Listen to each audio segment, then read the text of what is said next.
আসসালামু আলাইকুম। মাইলস্টোন স্কুলে বিমান দুর্ঘটনা নিয়ে প্রধান উপদেষ্টার শোক প্রকাশ এবং পোস্ট ফেসবুকে। তবে কি এইচএসসি 2025 ব্যাচের আগামীকালকের পরীক্ষাটা স্থগিত হচ্ছে?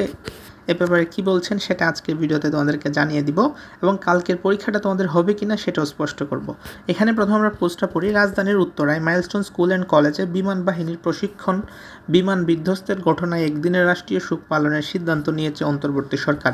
অর্থাৎ একদিনের রাষ্ট্রীয় শোক পালন করা হবে এবং সেই একদিনটা কবে? কালকে। ওকে, গুড। এ শোকাবহ ঘটনার প্রেক্ষাপটে জুলাই পুনর্জাগরণ অনুষ্ঠান মালা 2025-এর সকল অনুষ্ঠান আগামী 3 দিনের জন্য স্থগিত ঘোষণা করা হলো।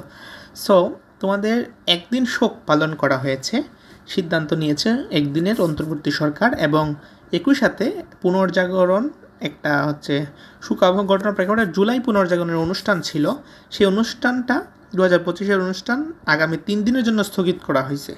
সো কালকে তোমার শোক ঘোষণা এবং আগামী 3 দিন অনুষ্ঠান স্থগিত। সো এ ব্যাপারে একজন বড় ভাই, উনি মেডিকেলে সেকেন্ড হয়েছিলেন। সো উনি বলছেন, what ever tomorrow's HSC 25 exam.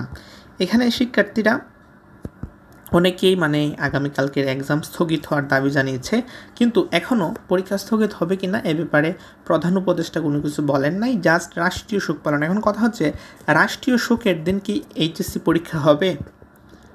একটা বোর্ড এক্সাম, এটা কোনো কোনো সেমিস্টার এক্সাম কিংবা কোনো স্কুলের এক্সাম না, একটা বোর্ড এক্সাম। এবং পরীক্ষা যদি স্থগিত হয় শুধুমাত্র কি ঢাকা বোর্ডেরই হবে নাকি সকল বোর্ডের হবে? আর রাষ্ট্রীয় শোক তো কোনো বোর্ড কেন্দ্রিক হয় না, গোটা রাষ্ট্রের কিংবা দেশের হয়। এবং এই যে মেন্টালি যে ট্রমাটা, আমরা অনেকে বলি না কনফিডেন্ট নিয়ে পরীক্ষা দিয়েছো। কনফিডেন্টটা কী? কনফিডেন্টটা কোথা থেকে আসে? একদম মনের ভিতর থেকে। আত্মবিশ্বাসটা কোথা থেকে আসে? ভিতর থেকে আসে।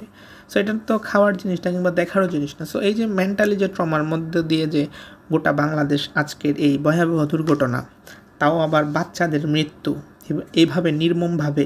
আমি গত ভিডিওতে বলছি, একটা নিউজ, দ্য ডেইলি ক্যাম্পাসের নিউজে তারা লিখছে যে 10 মিনিট পর তাদের স্কুলের ঘন্টা বাজতো, ঠিক না? ক্র্যাশটা তো হয়েছে দুপুরের দিকে, 10 মিনিট পর তাদের স্কুল ছুটি হয়ে যেত, কিন্তু এই 10 মিনিটের আগেই তারা জীবন থেকেই তাদের ছুটি হয়ে গেছে। স্কুল থেকে ছুটি হওয়ার আগে জীবন থেকেই তাদের ছুটি হয়ে গেছে। এবং যেখানে ক্র্যাশ করা হয়েছে সেইখানে প্রায় 150 জনের মতো স্টুডেন্ট ছিল। স্টুডেন্ট বলতে কি, বাচ্চা ছিল, ক্লাস 4-এর বাচ্চা। এবং অনেকে খুঁজে পাওয়া যাচ্ছে না, অনেককে তো মারাই গিয়েছে। এবং নির্দিষ্টভাবে নিহতের সংখ্যাটা পর্যন্ত বলা যাচ্ছে না, দিন দিন এটা বাড়তেছে।